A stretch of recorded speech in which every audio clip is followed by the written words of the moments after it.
thank you for giving me the opportunity to present and talk about the historical women in statistics. Um, this is an inclusive conference celebrating the 50th anniversary of caucus.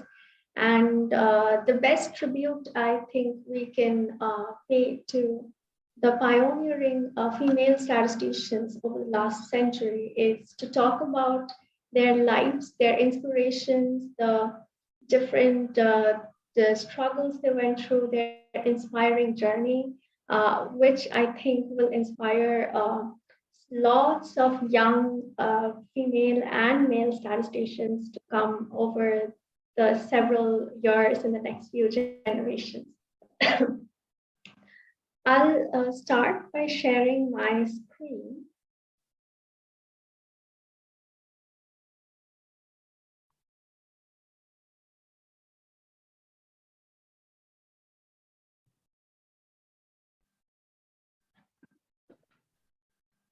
So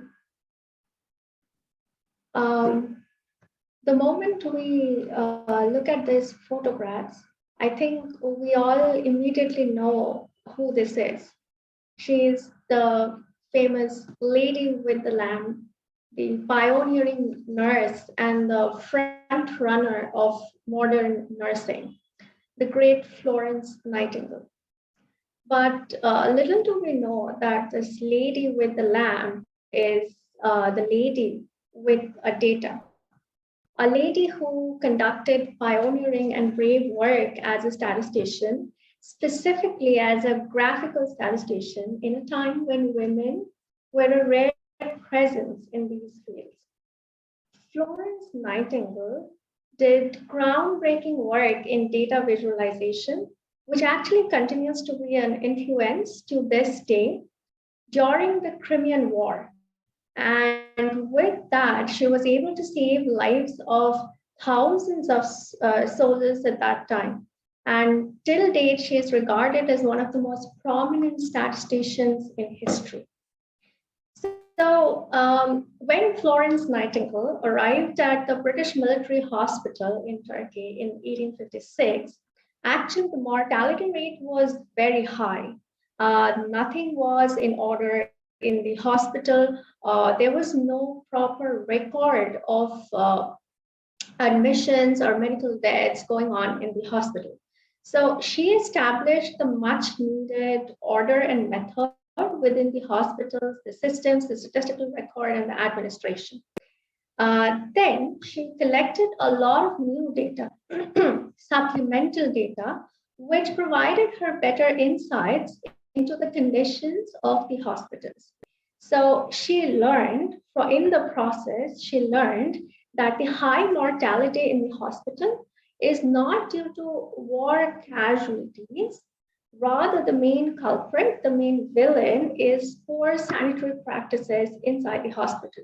So she was determined to take action and take control of the situation, avoid these and reduce the number of such high number of avoidable deaths.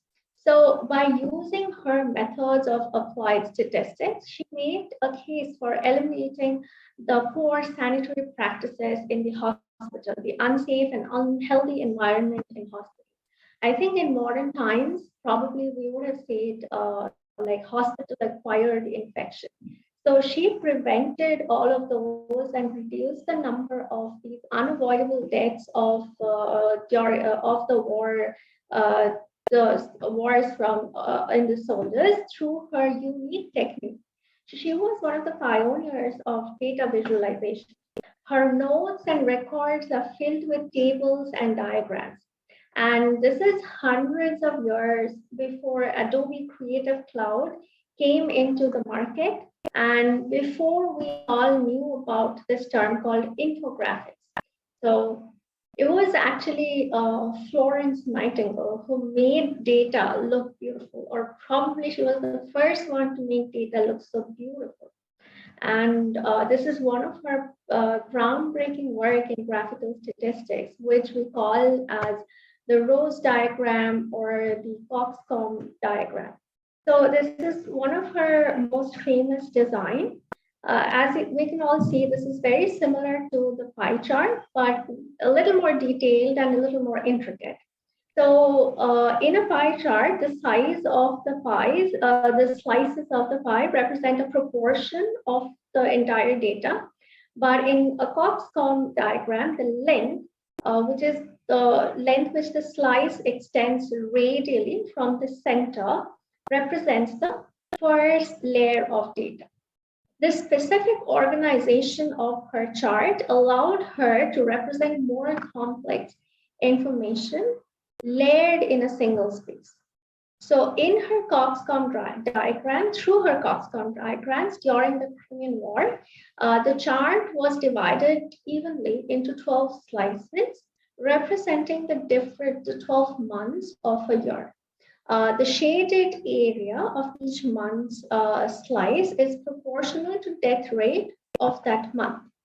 Her unique color coding shading indicated the cause of death in each area in the diagram. So all of these modern diagrams which she came up with helped her to improve the hospital conditions and reduce the number of death rates. And as she would say, good graphic display is part art, part science, and sometimes part politics. So as children, we all get introduced to her as the pioneer of modern nursing, but this aspect of her work is not as readily accessible to the young generation, the young kids. But she has been an inspiring journey for all statisticians to come, and probably one of the oldest female statisticians known to date. Now, when we are talking about female statisticians in history, we cannot forget the First Lady of Statistics, Professor Gertrude Cox. So she was born in a farm in Iowa, and she was one of the pioneers in the field of design of experiments. She set up the biostats department in the School of Public Health in University of North Carolina, Chapel Hill. She was a strong advocate of modern computing and statistics. In fact, she was one of the first owners of the IBM 650 in the North NC State Raleigh campus. The campus, which later became famous for the initial SAS programs. So this was in those times, this was a giant leap in into the electronic age. She was instrumental in establishing the famous research triangle between North Carolina Chapel Hill and North Carolina Raleigh campus. She was the founding member of the International Biometric Society, IBS, in 1947. She served as the editor of its esteemed journal, Biometrics. She also served as the president of IBS, ASA, and was also an active member and treasurer of ISI, the International Statistical Institute, and a fellow of the American Public Health Association, American Association for Advancement of Science, Institute of Mathematical Sciences, IMS, and American Statistical Association, ASA. She was also a member of the Psychometric Society, the Royal Statistical Society, the Inter-American Statistical Institute. And to honor her achievements and accomplishments, she was an honorary member of several other professional bodies across the globe. In 1959, she received the highest recognition the Consolidated University of North Carolina can offer upon its faculty, the O. Max Gardner Award. Her citation was named as the Statistical Frontiers Woman, a phrase that was suggested by the title of her ASA presidential address, Statistical Frontiers. So we all know about her achievements. I've been talking about her achievements and accomplishments, but little do we know about her inspirational journey behind these accomplishments. So this was more than 100 years back when there were very few young ladies in the field. So when she was young, the different struggles, the different challenges she had to face was to help pay for her college expenses. She did computing under Professor George Snedeker, her calculus professor. She was asked to work with the comptometers in his computing laboratory. Uh, 46 years later, when she was talking about her mentor, Professor George Snedeker, she told the Raleigh News and Observer in 1975 that probably Professor Snedeker had hoped that she, being a woman in the class, would have more patience for detail than the men in the class, and that could have led to her selection as to work with him. However, when she wanted to work with the mathematics department, study to finance her graduate studies, she was declined a teaching assistantship because she was a woman. So at that time, the mathematics department at Iowa would not award an assistantship to a woman. So she had to finance her graduate studies by assisting in the psychology and arts program. In 1931, she was the first to receive the master's degree in statistics ever given by the Iowa State University. Because of her love for people and her desire to learn what made them tick, she chose psychology as her research area. So, with a graduate assistantship at the University of California, Berkeley, she began working on a doctorate in psychological statistics. Unfortunately, for the field of psychology, she only stayed there for 2 years. In 1933, Iowa State established its statistical laboratory under the direction of Professor George Snedeker, her former mentor.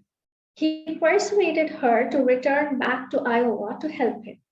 So, back in Iowa, she continued her interest in psychology and worked with several members in the Department of Psychology, including its chairman, Harold Gaskell, on the evaluation of aptitude tests, test scoring procedures, and the analysis of psychological data. At the same time, she was also put in charge of establishing uh, so once she finished her graduate studies, she was also put in charge of establishing a computing laboratory and where she consulted and taught experimental design. So her course, Design of Experiments, which started in 1934, it became very, very renowned across the University of Iowa. So most graduate students in agriculture were required to take this course, which was later extended to a number of other disciplines at the Iowa State University. Her course on design of experiments was built under a multitude of specific examples in a variety of domains. So members of her computing staff analyzed all of the data, and then each of them were completely checked by her and her hundreds of graduate students in the course.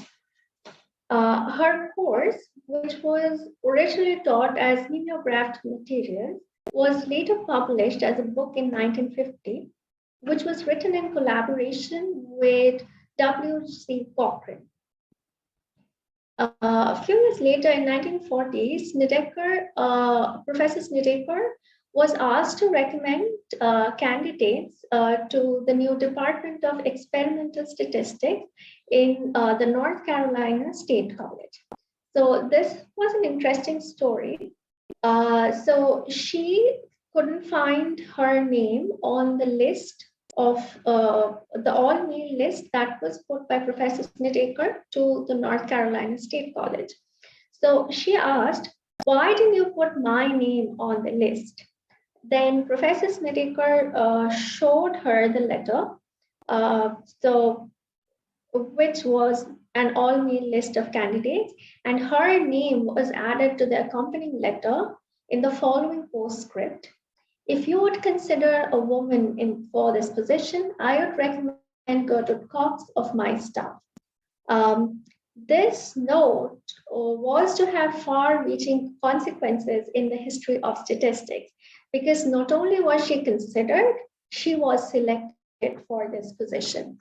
So this was the letter that she received when the position was offered to her. So she, during her time, attended and organized several conferences, which were attended by national and international delegates of her time. And she always encouraged young people to attend these conferences. Interesting to note, many of these conferences were held during World War II. She realized the importance of quality control methods to the war effort and hence included engineering statisticians on the faculty. She was also instrumental in gathering funds for educational boards, served on these committees, these educational committees for these educational boards, and she also gathered funds for graduate programs in statistics and also statistical genetics. This, the Cox Hall, which was named after her in memory of her contributions to the field and to the university. So these are some of the letters and certificates that she had received from the National Academy of Science. And she was the one who was, as I said, was one of the founding members of the Research Triangle Institute, between NC Chapel Hill and the Raleigh campus. And this was the photograph that was clicked at that time. So in her memorial letter, her colleagues said, to those of us who were fortunate to be with her for so many years, Raleigh will never be the same without her. Perhaps the statistical world will never be the same without her. So, so she was the famous Gertrude Cox, the first lady of statistics. And when we are talking about these pioneering women in statistics, the last but not the least that we would mention is Elizabeth Scott, or as she was popularly or fondly called, was Betty Scott. So Betty Scott received a BA in 1939 and PhD in 1949 in astronomy. This was an unusual choice of her time, since at that time, women were not allowed near the main telescopes. In later years, she frequently spoke of the difficulties these restrictions placed on women who sought to continue careers in the field of astronomy. But what brought her to the field of statistics? So there were some mathematical and statistical problems in astronomy that she had to solve, specifically related to clusters. So while solving those statistical problems in astronomy, she started her revolutionary collaboration with Jerzy Neyman, a collaboration that lasted a lifetime. And why do I call it a revolutionary collaboration? Since it was one of the pioneering collaborations in astrostatistics, as we would call it today in modern times. Neyman had drawn Elizabeth Scott to statistics, and she brought him to astronomy.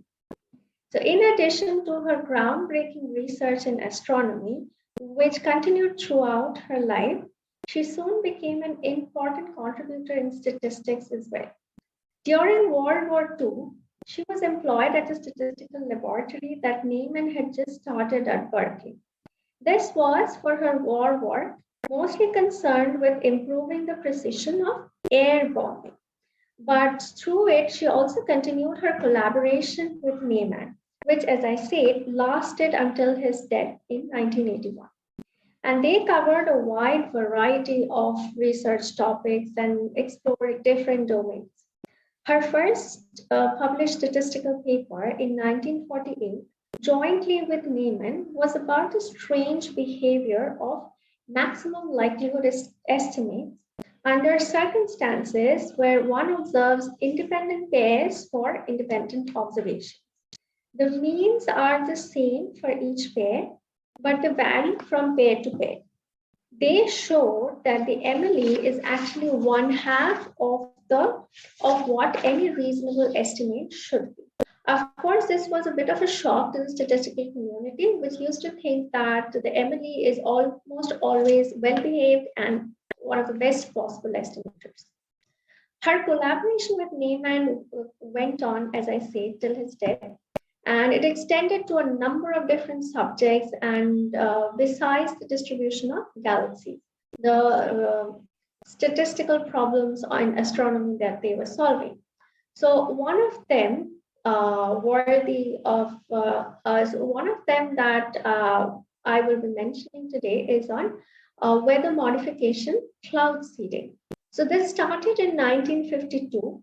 She used randomized controlled trials on cloud seeding experiments, and their final conclusion was that cloud seeding may occasionally increase rainfall, but can also decrease it.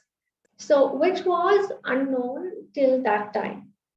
And later on, she also became an expert on skin cancer and a frequent visitor to the melanoma clinic at UC San Francisco.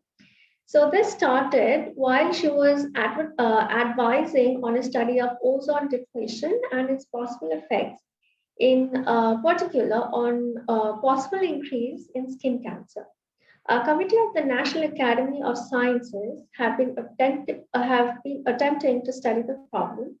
And so she was put on board, and with her enthusiasm as usual, she set out to collect additional data from the problem. And then she started building simple and also complex models, and concluded that the complex models better illustrated the uncertainty in the predictions. These models have been used for many years to come to evaluate the threats to the ozone layer. One consequence is that the major multinational corporation DuPont recently announced that it will also produce alternatives to Freon. So all her phenomenal research work impacted modern history, modern science. In the early 70s, she carried out statistical studies designed to analyze career patterns of men and women in academia. So her work provided evidence of discrimination affecting the advancement of women graduate students and women faculty. She became active in combating such discrimination in the Berkeley campus and also outside in other universities as well. Her work, Discrimination Against Women, published in 1971, was widely used in the early 1970s as a model for study of possible discriminatory patterns based on sex and ethnicity at other universities. So I'll mention about a very particular incident during her time. So in her time, the faculty club at her university used to have a policy restricting most dining rooms to members, which is usually interpreted as members and their guests. On one occasion, a group of male faculty and their guests met for lunch and discussion at the club. She was asked to come along to provide statistical expertise. However, she was rudely expelled, as obviously she was not a member of the club. So the males of the group were embarrassed and they left with her. So there are stories that on occasion she would be expelled only to attempt to re-enter through a window in the faculty club.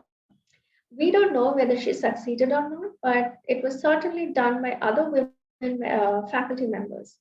And right now, of course, the faculty members faculty club no longer expels women faculty from entering its premises. So yes, times do change, and it was through some of her works and because of her voice that we do see these changes in the modern society. Now, in addition to her excellence research and voicing her concerns about equality. She was also a superb teacher who cared deeply about her students. She single-handedly ran the statistics master's program for 15 years. She was a role model and a mentor for many aspiring young female scientists whose careers she followed with active interest. And also important to mention, she was not only a mentor for young female statisticians, she was also a mentor for aspiring male statisticians. She she served on several committees appointed by the National Academy of Science, National Research Council, and the president of the Institute of Mathematical Sciences, vice president of ISI, International Statistical Institute, vice president of Bernoulli Society, and she was the main force behind the organization, behind organizing the first World Congress by the Bernoulli Society in 1986. So, in recognition of her works and contribution, she was elected as the Honorary Fellow of the Royal Statistical Society. So, with this, I conclude the talk, and I know this half an hour will not do justice to all the different accomplishments and the inspiring journey that they had throughout their lives. But I do sincerely hope that uh, their inspiring journey touches all young males and females to continue in this field of statistics. Thank you.